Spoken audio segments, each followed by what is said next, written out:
गायत्री महामंत्र एक बार मेरे साथ दोहराओ। ओम भूर्भुवः स्वः तस्य वितुर्वरेण्यं भर्गो देवस्य धीमहि धियो यो नः प्रचोदयात्। बात चल रही थी, तीन शक्तियों की बात पूरी की थी। तीन शक्तियों को नियंत्रित करने वाली एक सत्ता है और उसी सत्ता का नाम आत्म सत्ता है, जो सबके अंदर विराजमान है। उसका एक स्वाभाविक गुण है और स्वाभाविक अनुभूति है। अच्छा, सच को देखो, जैसे लगातार मीठा नहीं खाया जा सकता, उससे आदमी ऊब जाता है। लगातार पकवान नहीं खाए जा सकते, उससे भी आदमी ऊब जाता है। परंतु प्राकृतिक भोजन रोज किया जा सकता है और उससे व्यक्ति ऊबता नहीं। ऐसे ही हमारा जो प्राकृतिक जीवन है, वो प्राकृतिक जीवन हमारा कैसा है? सुखमय। प्राकृतिक जीवन हमारा कैसा है? सुखमय, सुख से ओतप्रोत। मैंने कहा मीठे को खाकर के ऊब जाएगा, उसी तरह से सुख भी अगर जरूरत से ज्यादा मिलेगा तो उससे भी ऊब जाएगा। इसलिए सुख की अनुभूति को कराने के लिए ईश्वर ने उसका जोड़ा दुख के साथ बनाया। परंतु हमारा स्वभाव दुख पाना नहीं है। हम स्वभाव से ही नहीं चाहते कि हमको कोई दुख मिले। अर्थात हमारा स्वभाव सुख को पाना है। निरंतर हम सुख में डूबे रहना चाहते हैं।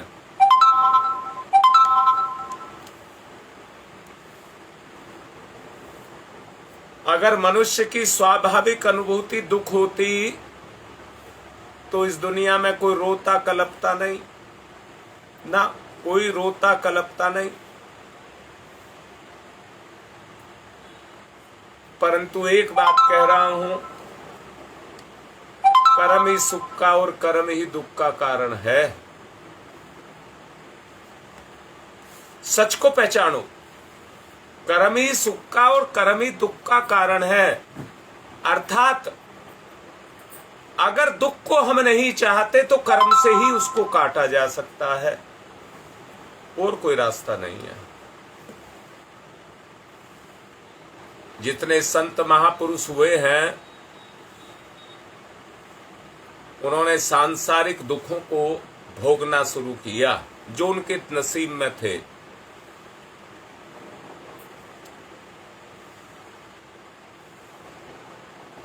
जैनियों के धर्मगुरु महावीर जी से मैं बड़ा प्रभावित हूं।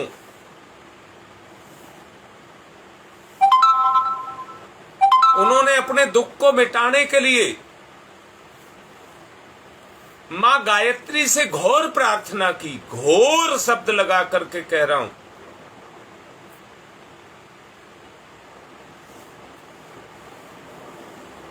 मैंने आज तक के अपने जीवन के इतिहास में इतने कम समय में निर्वाण की स्थिति को प्राप्त करते हुए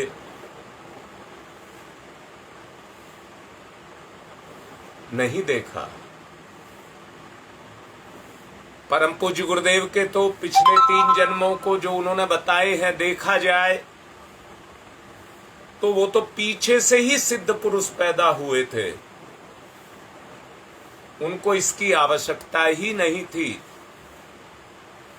परम पूज्य गुरुदेव को तो शायद एक बहुत छोटा सा 1 मिनट भी बहुत बड़ा समय है,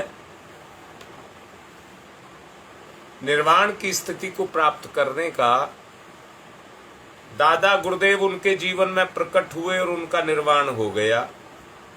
कुछ ही पल दादा गुरुदेव ने जब कहा आंख बंद करिए, जन्मों की रील उनके साथ से गुजर गई और उनको वो अनुभूतियां या वो स्थिति उनको प्राप्त हो गई जो पिछले जन्मों के कर्मों के अनुसार उनके साथ जुड़ी थी।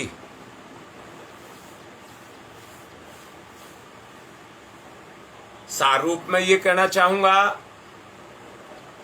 कि जो कुछ भी घट रहा है वो कर्मों के आधार पर ही है। मनुष्य परमात्मा का अंश है और परमात्मा आनंद स्वरूप है। मैंने कल बताया था कलेवर और स्वरूप की बात। जो आकार में समाया है वो स्वरूप है। तो मानव क्या है? आनंद स्वरूप। जो इस कलेवर में समाया है आनंद स्वरूप। और मैंने ही कहा था वो ब्रह्म तत्व है। आत्म विस्तार ही सृजन है। आत्म विस्तार ही सृजन है। दोबारा से बोल रहा हूं, ठीक से समझ लेना। पानी में पानी मिलाया जाए तो पानी की मात्रा बढ़ जाती है, गुण नहीं। पानी में पानी मिलाने से पानी की मात्रा बढ़ जाती है। पैसे कमाने वाले के पास में पैसे की संख्या बढ़ जाती है, ढेर बन जाता है, गुण नहीं।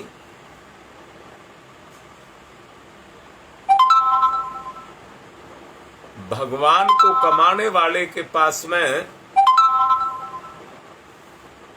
मात्रा नहीं बढ़ती है, गुण बढ़ता है। जैसे एक बूंद में सारे सागर के गुण समाये हैं, ऐसे ही इस इंसान के अंदर परमात्मा समाया हुआ है। इंसान की सेवा ही सबसे बड़ी सेवा है। इंसान की सेवा ही सबसे बड़ी सेवा है। और छोटे और दूसरे शब्दों में कह रहा हूं, जो अपने रिश्तों का आदर करते हैं और उन रिश्तों के लिए अपने आप को मिटाते और खपाते हैं, गुण की वृद्धि उत्तरोत्तर उनके जीवन में होती चली जाती है। मैंने अभी आपसे कहा है, ये मनुष्य परमात्मा का अंश है, आनंदमय है। इसलिए मनुष्य की सहज अनुभूति सुख है। कोई आपको असंदिग्धता अगर आपको दिखती हो तो बताइए। क्या कह रहा हूं? ये परमात्मा का अंश और आनंद स्वरूप है। मैंने ही कहा था कि उपासना और कोई नहीं है, आप ही उपासक है, आप ही उपासना है। अपने स्वभाव को चेंज करना ही उपासना है। आपसे बाहर और आपसे अलग कुछ भी नहीं है। मैं और मेरा नजदीकी भी पैदा करता है, परायापन भी पैदा करता है। मेरा यानी कि मुझसे अलग, मैं उसको अपने में मिला रहा हूं, मेरा, और मुझसे अलग कुछ है नहीं। तो उस स्टेज में जाकर के, उस स्थिति में जाकर के,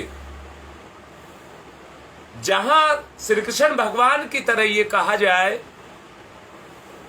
जड़ चेतन, पेड़ पौधा, पहाड़ पर्वत, सब के अंदर मैं ही हूं।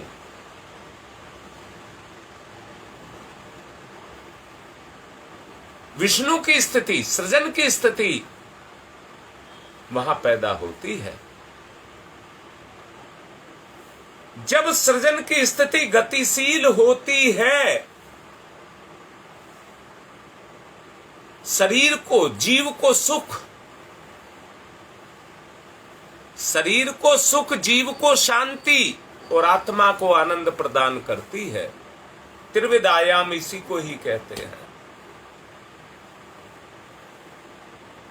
त्रिविध आयाम इसी को ही कहते हैं। चलिए त्रिविध आयाम को बाद में समझाऊंगा। अभी आप ये समझ लें कि यदा कदा आखिर अगर आपको कोई दुख दिखाई देता है तो इसका कारण यह है कि मनुष्य अपने स्वरूप को भूला हुआ है।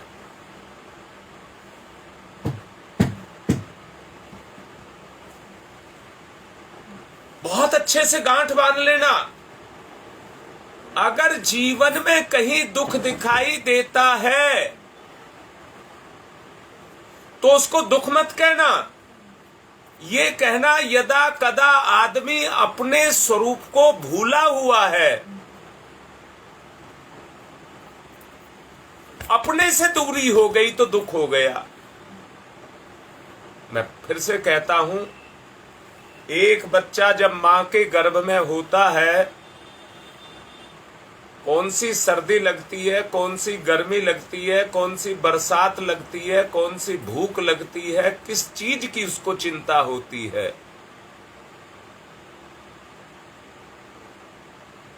दुनिया के सब झंझटों से दूर होता है, अपना पोषण करता हुआ अपना विस्तार कर रहा होता है। हम भी इस दुनिया में सच जानना, इन दुखों का ही नाश करने के लिए हमने इस संसार में जन्म को लिया है। और याद रखना, जिस पर आपकी मोहर लग गई आत्मा की, उस काम को कोई टाल नहीं सकता, टाल नहीं सकता। वही काम सत्य है जिसको आत्मा, जिससे आत्मा निपट रही है, वही सत्य है, वही सच्चा जीवन है। इसलिए मैं आपसे एक बात कह रहा हूं, हम सब अपने स्वरूप को भूले हुए बैठे हुए हैं। अच्छा सच बताओ, आज जो आप रोना रो रहे हैं, कलप रहे हैं, किसका रोना रो रहे हो? सच को देखो ईमानदारी से, आप किसका रोना रो रहे हैं? दुख का। अर्थात आप दुखी हैं, पर आपने स्वीकार कर लिया कि मैं दुखी हूं। मैंने ही कहा था, दुख आपकी अपूर्णता है। दुख है ही नहीं, दुख आपकी अपूर्णता है। पर दुख जिसके ऊपर आता है, सबके अंदर छुपा हुआ है। जब तक उसको पोषण नहीं मिलता है, वो तब तक विकसित नहीं होता है। और जब वो विकसित होता है, हम स्वयं उसका अपनी चेतना से पोषण करते हैं। जब वो विकसित हो जाता है, यानी कि सुख कमजोर और दुख मजबूत हो जाता है, तो वो सामने आकर के खड़ा हो जाता है, अब तू मेरा कुछ नहीं बिगाड़ सकता। वो दुख सामने आकर के खड़ा हो जाता है और चैलेंज देता है, चेतावनी देता है, बिगाड़ ले, मेरा क्या बिगाड़ेगा। मैं दोबारा से कह रहा हूं, करता क्या है? वो अपनी स्वरूप की परत को, दुख अपने स्वरूप की, मैं फिर से पूछ रहा हूं, पहले किसी को बुखार चढ़ गया तो ये सोचा जाता था कि ये मानते थे कि मैं पहले भी था और अब भी हूं, परंतु एक परिवर्तन आ गया। तो पहले ये मानते थे कोई भूत है, भूत जो आदमी से आकर के चिपट जाता है, उसके कारण समाज में टोना टोटका शुरू हुआ उस भूत को उतारने का। पर जब आदमी की समझ बदली, आदमी को पता लगा ना, इसका कारण ये नहीं है। बुखार जो आया, जो हमारी शरीर की नियमित प्रक्रिया है, उसमें हमने व्यवधान पैदा कर लिया। तो हमारे जो मूर्धन्य थे, उन्होंने उस कारण को हटाने के लिए प्रकृति का सहारा लिया। वहां से जड़ी बूटियां शुरू हुई और आदमी को प्रकृति की शरण में लाने के लिए कहा गया। अब मैं फिर से पूछ रहा हूं, आदमी को दुख ने वो नहीं हुआ, कोई बीमारी नहीं हुई, पर दुख हुआ। अच्छा, दुख भी एक बीमारी है, वो मानसिक बीमारी है, विचार से लगती है, विचार से लगती है। आदमी जब दूसरों को सुख उठाते हुए देखता है, आदमी जब दूसरों को सुख उठाते हुए देखता है, तो उसकी भी ललक बढ़ जाती है, उसकी भी इच्छा बढ़ जाती है उस सुख को पाने के लिए। और उस सुख को पाने के लिए आदमी उस कर्म को नहीं करता जो उसको करना चाहिए, उस कर्म को नहीं करता, और वही कर्म उसके लिए दुख का कारण बन जाता है।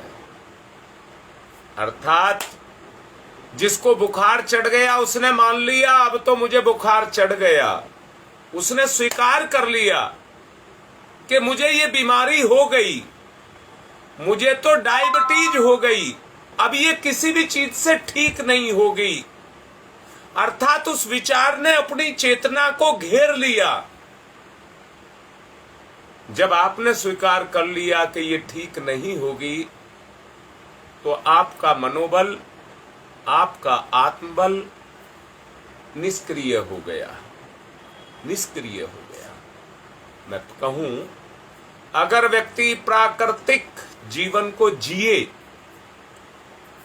प्रकृति की शक्ति का नाम ही गायत्री है।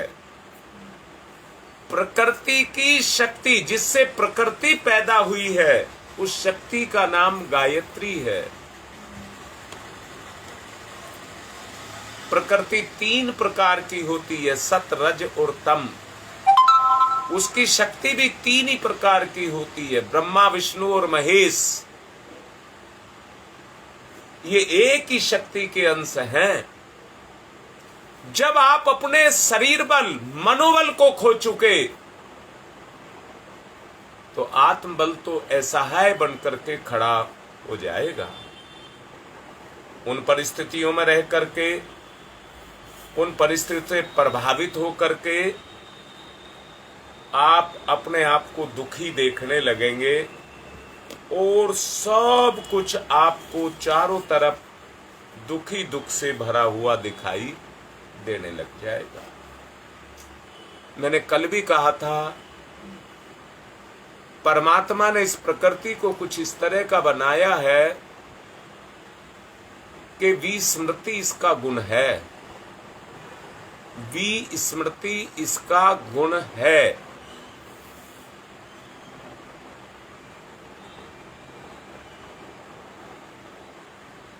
जब दुख आता है तो ये रोता, चिल्लाता, कल्पता है, पर दुख हट जाता है तो हटने के साथ ही ये दुख को भूल जाता है। ये इसकी प्रवृत्ति है। अब मैं फिर से कह रहा हूं, इस प्रकृति को तो बुरा कहना चाहिए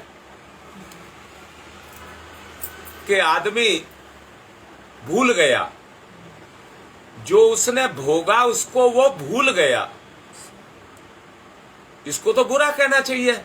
अरे कौन रोक रहा है आपको?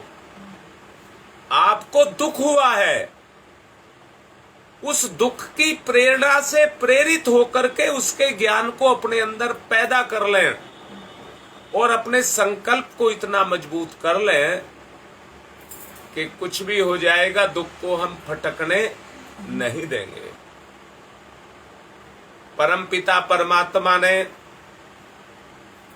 इस दुख की अनुभूति को इसलिए बनाया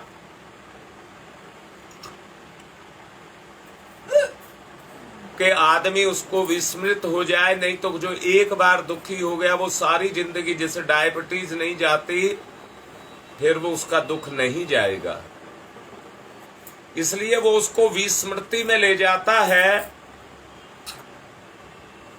दुख से छुटाने के लिए। सहज जिंदगी दे देता है, दुख के बाद सहज जिंदगी दे देता है। पर हमारा स्वभाव चिर स्मरणशील हो तो एक बड़ी समस्या खड़ी हो जाए, मनुष्य जीवन में ऐसी जाने कितनी घटनाएं घटी हैं जो दुखद हैं। यदि मनुष्य का मस्तिष्क में विस्मरण की प्रणाली ना बनी हुई होती तो दुख की घटनाएं बाहर नहीं निकलती। एक बार जागृत हो गई तो सदा के लिए हो गई।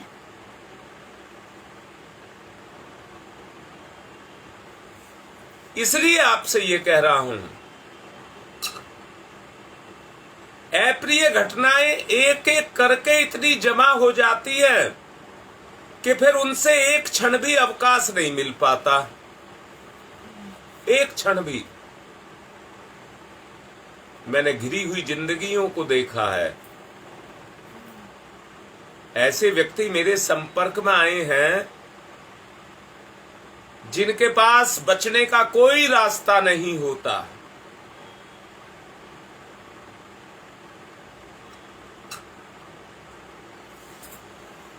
यही मैं आपसे कह रहा हूं। गुप्ता जी बहुत अच्छा लिख रहे हैं।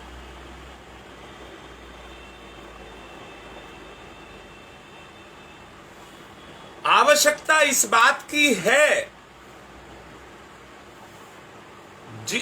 सुख मिट नहीं सकता, सुख तो चिरस्थायी है, पर सुख पर जब दुख का प्रभाव आकर के चढ़ जाता है तो सुख दुख से दुखी हो जाता है।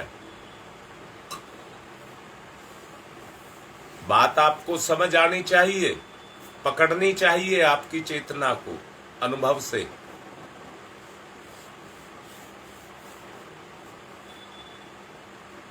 मनुष्य का मस्तिष्क हर समय जागृत रहता है,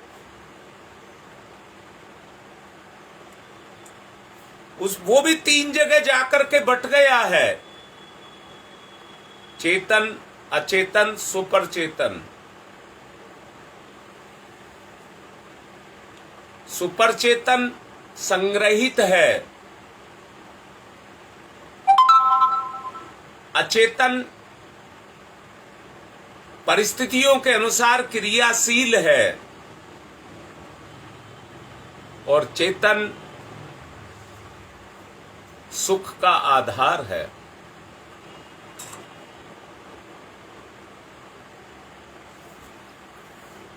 अप्रिय घटनाएं जो आपके जीवन में जाकर के समाई, वो मैंने कहा वो आपकी अपूर्णताएं हैं।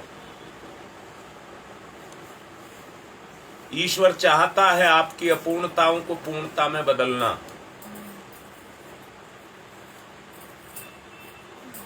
इसलिए जिसको वो पूर्णता की तरफ ले जाता है उसको दुख देता है, उसका सुख छीन लेता है। होता क्या है कि उसके जीवन में आया हुआ दुख जब कर्म के रूप में, घटना के रूप में घटने लग जाता है, रगड़ने से निखार आता है। पुरानी स्मृतियां इतनी अधिक मात्रा में जमा हो जाए कि नई बात सुनने, सोचने, समझने, ग्रहण करने के स्थान ही ना रहे, तो उसका परिणाम मनुष्य का विकास रुक जाता है।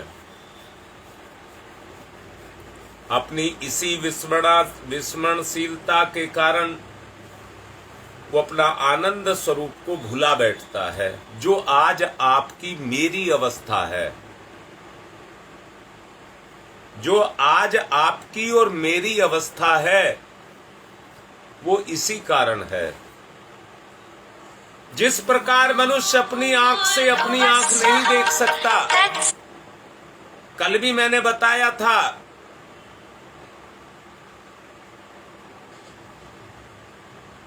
इसी तरह से मनुष्य अपने स्वभाव को समझ नहीं पाता है। हमें जानते मानते तो क्या, उसकी एक सूझबूझ छाया मात्र भी, एक धुंधली सी भूली हुई बिखरी सी स्मृति भी किसी कोने में पड़ी रह जाती है, जो यदा कदा चमक भर दिखाती है। इतने मात्र से कोई जानना नहीं कहा जा सकता। जानना तो तब माना जाता है जब हर समय हमारे हृदय पटल पर, हमारे स्वभाव के अंदर आत्मसत्ता का पदार्पण रहे।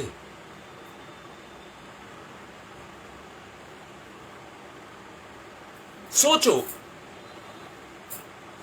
जब हमारी आत्मसत्ता का पदार्पण हमारी सक्रिय चेतन सत्ता के अंदर हो जाएगा, यानी कि अचेतन और चेतन सुपर चेतन से सक्रिय हो जाएंगे, तो ब्रह्मा विष्णु महेश की शक्ति आपके अंदर आती हुई चली जाएगी। जानना तो तब माना जा सकता है जब हर समय हमारे हृदय पटल पर उस परमात्मा का अंकन रहे। मन को मंदिर बनाना है,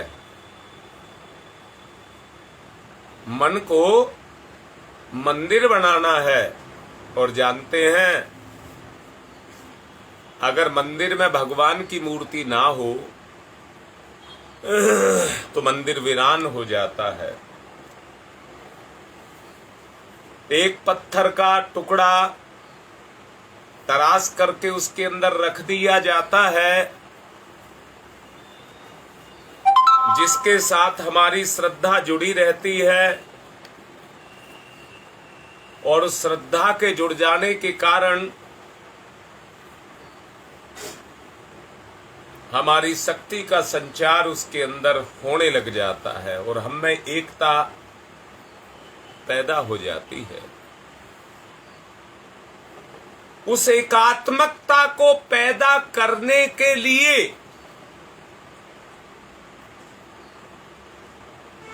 विस्मरणशीलता को जागृत रखना बहुत नितांत आवश्यक है। पेट भोजन करता है, पर सुबेरे स्थान बनाने के लिए मल विसर्जन भी करता है।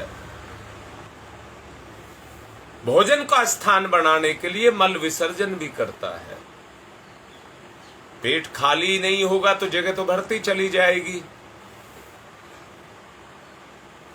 ऐसे ही अचेतन के अंदर जो घटनाएं भरी रहती हैं, वहां पर और घटना भरने के लिए, जिसको पाप का घड़ा भी कहते हैं,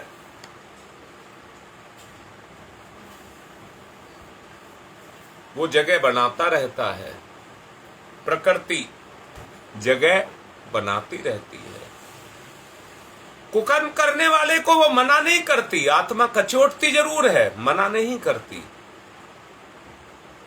आदमी पाप करता रहता है, साथ के साथ उसके कर्म बाहर निकलने लग जाते हैं, जो उसको उसका त्रास देते हैं। और जब कहते हैं, जब घड़ा भर जाता है, अगर वो खाली ना हो तो घड़ा भर जाता है, और कहते हैं पाप का घड़ा भरने के बाद फूटता है।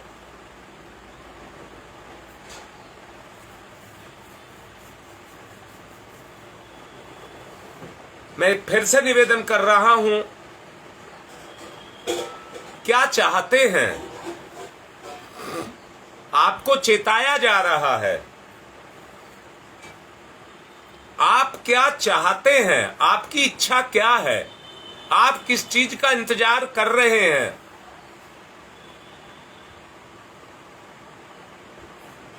जिसका हम बार बार स्मरण करते हैं,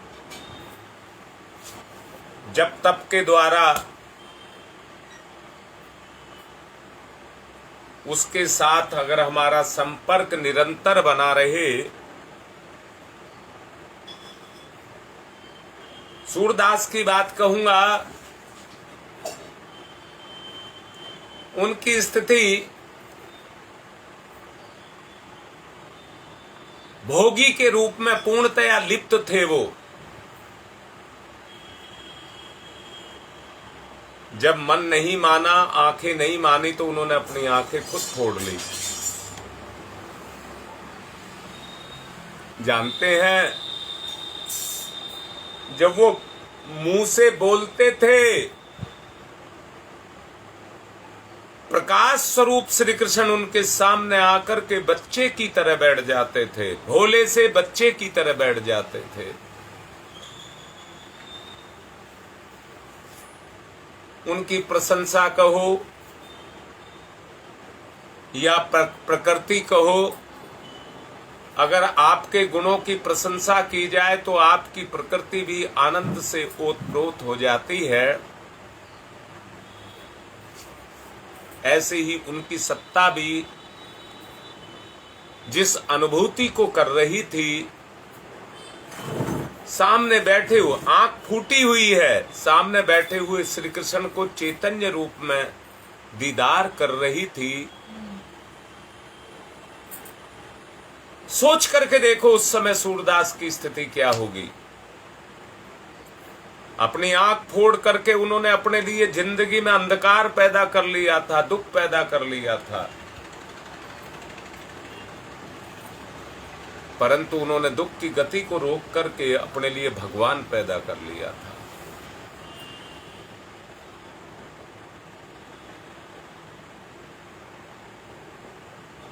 अनबूझ बहेली की तरह ये जीवन है, एक धुंधली सी, भूली सी, बिखरी सी स्मृति हमारे किसी कोने में झलक के रूप में, चमक के रूप में काम करती है।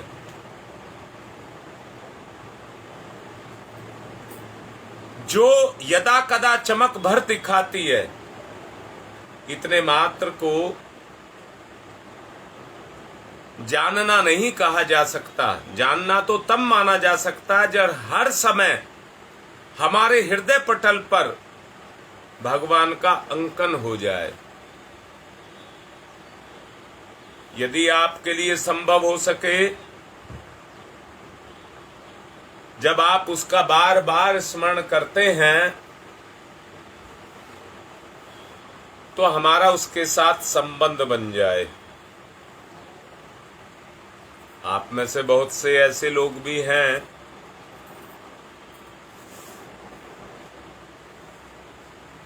जो एक दूसरे को भूल नहीं पाते हैं। उसका एकमात्र कारण यही है कि उनके संपर्क में या तो हम आते नहीं हैं या आने की कोशिश नहीं करते हैं।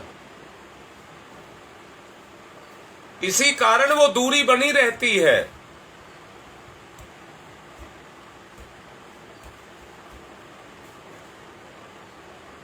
इसके पहले वो उनको जरा भी नहीं जानता था, पर बार बार याद करते रहने से एक दिन वो सब याद प्रत्यक्ष साकार हो जाती हैं। न उसकी स्मृति बालक के मस्तिष्क से निकल पाती है, यद्यपि पूर्ण तन्मयता के साथ उन्हें आत्मसात कर लेते हैं और उनकी याद आजीवन बनी रहती है। ईश्वर भी उनमें से एक है। स्मरण अथवा विस्मरण की जो बात अभी आप लोगों से की जा रही है, वस्तु या व्यक्ति के विषय में वही बात परमात्मा के लिए भी लागू होती है। हम उसे बार बार याद करते रहेंगे तो वो हमारे मस्तिष्क में जीता जागता रहेगा, और जब हम उसे याद करना छोड़ देंगे तो हमें विस्मरण कर जाएगा। जो वस्तु जितनी सूक्ष्म है उसे हृदयंगम करने के लिए उतने ही सूक्ष्म, एकाग्र, निर्द्वंद मन और चिंतन स्मरण की आवश्यकता पड़ती है। परमात्मा सूक्ष्माति सूक्ष्म है, वो एक तत्व है। उसे साधारण स्थूल बुद्धि से यदा कदा मनन स्मरण करते रहने से हृदयंगम नहीं किया जा सकता। उसे हृदय की गहराई में वो सूक्ष्म विवेक के द्वारा निरंतर चिंतन में धारण करना पड़ता है, तभी हम उसको धारण कर सकते हैं। चिंतन में हृदय की गहराई उसी के लिए आविर्भूत होती है जिससे प्रेम होता है। प्रेमी के जीवन में प्रियतम का सांगोपांग रूप से ओतप्रोत हो जाता है। उसकी सारी संभावनाएं और कर्मों की सीमा अपने प्रियतम पर जाकर के केंद्रित हो जाती है। उसी के लिए वो जीता, उसी के लिए वो मरता, उसी प्रियतम का संवर्धन करता अपने जीवन को जीता रहता है। प्रेमी और प्रियतम का रूप एक हो जाता है, दोनों का रूप एक हो जाता है। यदि ये प्रेम भाव भी उसी के रूप में उत्पन्न किया जा सके, पूर्ण रूप से, जैसे आत्मसमर्पण होता जाएगा, आत्मीयता बढ़ती चली जाएगी। मैंने कुछ देर पहले बोला था, पैसा बढ़ता है पर गुण नहीं बढ़ता है। पानी में पानी मिलाया जाता तो पानी बढ़ जाता है, पानी का गुण नहीं बढ़ता है। ये समर्पण ही है। जब इसे हम परमात्मा के प्रति करते हैं तो गुण के रूप में परमात्मा हमारे अंदर जागृत होता है और अपना विस्तार करता है। समय हो चुका है, इसलिए आपसे आत्मिक निवेदन कर रहा हूं, 3 शक्तियों की बात कर रहा हूं।